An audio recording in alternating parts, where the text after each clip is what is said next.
Ketika Qin Yichen mendengar berita itu, dia tidak bisa menahan tawa. Siapakah orang-orang ini? Pada akhirnya, jika Anda memiliki sedikit lebih banyak otak, kuil Dewa Cahaya sekarang lemah.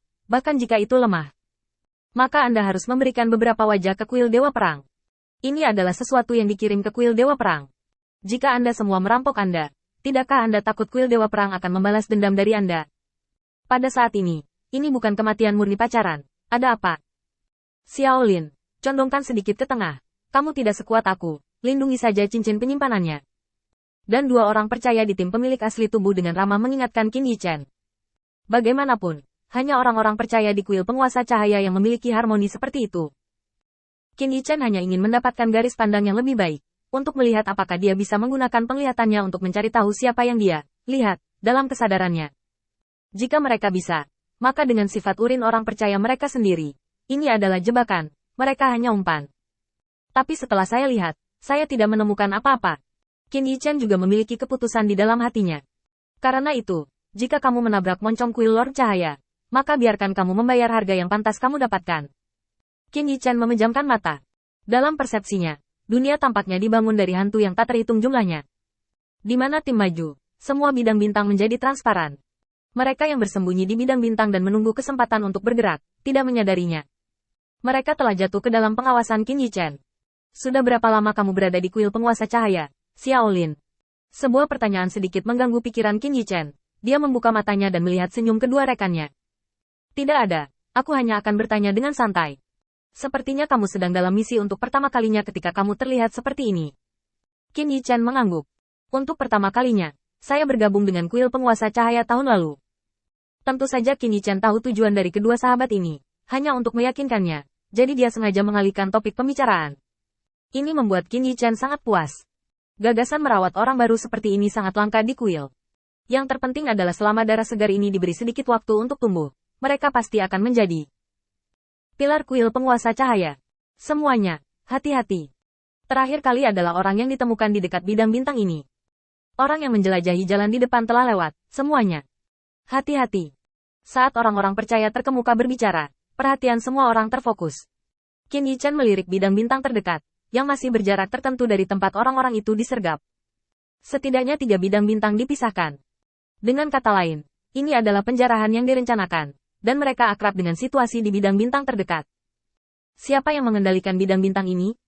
Ini adalah pertama kalinya sejak Qin Yichen mengambil alih tubuh orang percaya. Melihat bahwa Qin Yichen tidak gugup seperti sebelumnya, kedua sahabat itu menghela nafas lega. Apollo, Dewa Cahaya. Aneh untuk mengatakan bahwa bidang bintang yang dikendalikan oleh Apollo, Dewa Cahaya, tersebar dan tersebar. Hanya ada 2 atau 3 bidang bintang di setiap tempat, dan tidak banyak sama sekali. Ketika Qin Yichen mendengar ini, dia juga mengerti, apakah ini dan di mana bidang bintang Apollo aneh. Ini jelas merupakan bukti kemurahan hati Apollo, Dewa Cahaya. Justru karena kepercayaan Zeus dia bisa membuat medan bintangnya jadi berserakan, tapi dia tidak perlu khawatir dianeksasi secara diam-diam oleh dewa-dewa utama lainnya. Selain itu, tata letak yang tersebar seperti itu kondusif baginya untuk mendapatkan informasi paling penting setiap saat. Di dunia ini di mana tidak ada portal dan informasi sangat lambat untuk disampaikan, tata letak seperti itu seperti jaringan intelijen besar yang menyebarkan segala sesuatu yang terjadi di bidang bintang ke dalam kuil cahaya. Kemudian kirimkan informasi tersebut ke Zeus melalui kuil cahaya. Meskipun pengaturan ini awalnya diatur untuk mendapatkan informasi, itu juga memberi Apollo, Dewa Cahaya, kenyamanan besar tanpa terlihat, yaitu, ketika dia berurusan dengan kuil liar kecil seperti dirinya, dia akan sangat nyaman. Dia memiliki tangannya di mana-mana. Dan kali ini, untuk kuil penguasa cahaya, tebakan Qin Yichen hanya bisa memiliki 2 tujuan. Salah satunya adalah untuk mendapatkan informasi tentang kuil penguasa cahaya, dan yang lainnya adalah untuk mengetahui apa yang telah disampaikan oleh kuil Dewa Cahaya ke kuil Dewa Perang. Ini adalah ujian Apollo, Dewa Cahaya. Yang ingin mereka dapatkan adalah informasi kuil penguasa cahaya. Meskipun Apollo, Dewa Cahaya, sangat memuji bawahannya, dia masih ingin menguji situasi kuil penguasa cahaya dengan ide memotong rumput dan ruting. Jika semua yang Anda ketahui hanyalah apa yang angin tinggalkan dan sengaja Anda lihat, maka kuil penguasa cahaya harus dimusnahkan dengan seluruh kekuatan Anda, dan tidak akan ada yang tertinggal.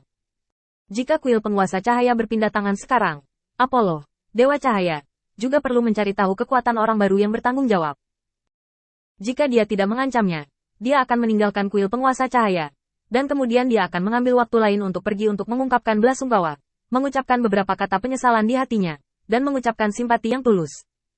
Singkatnya, karena wajah Zeus, Apollo, Dewa Cahaya, tidak pandai menyerang kuil penguasa cahaya, dan dia hanya bisa melakukan beberapa pekerjaan kotor secara diam-diam dengan bawahannya.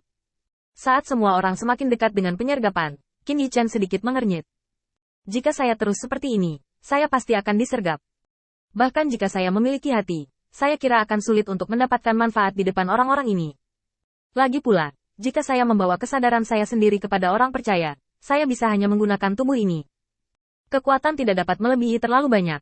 Jika tidak, tubuh orang percaya akan dihancurkan dalam satu gerakan. Qin Yichen tiba-tiba berkata kepada kedua sahabat itu. Sesuatu baru saja lewat di sana. Demi keselamatan semua orang, aku akan pergi dan memeriksanya. Setelah selesai berbicara, Qin Yichen tidak memberi kedua sahabat itu kesempatan untuk menjelaskan, dan langsung melompat keluar. Meskipun di mata banyak orang percaya, kecepatan Qin Yichen sudah sangat cepat, tetapi menurut pendapat Qin Yichen sendiri, ini hanyalah kecepatan kura-kura. Agresi tampaknya berjalan sangat cepat, tetapi sebenarnya kecepatannya telah melambat ke tingkat tertentu. Qin Yichen bahkan memiliki mood untuk memikirkan hal lain ketika tubuhnya didesak sepenuhnya. Misalnya, bagaimana menghadapi orang-orang ini nanti, bagaimana melarikan diri dari tangan orang-orang ini, tanpa mengungkapkan identitas mereka.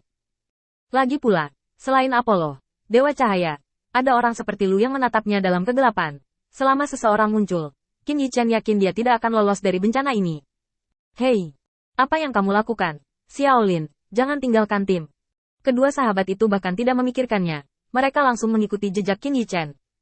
Perubahan mendadak itu membuat langkah kaki semua orang di kuil penguasa cahaya tiba-tiba berhenti. Semua orang mendengarkan perintah dan ditempatkan di tempat. Dia hanya mengatakan bahwa dia melihat sesuatu. Setelah penyelidikan, dia akan mempertimbangkan apa yang harus dilakukan.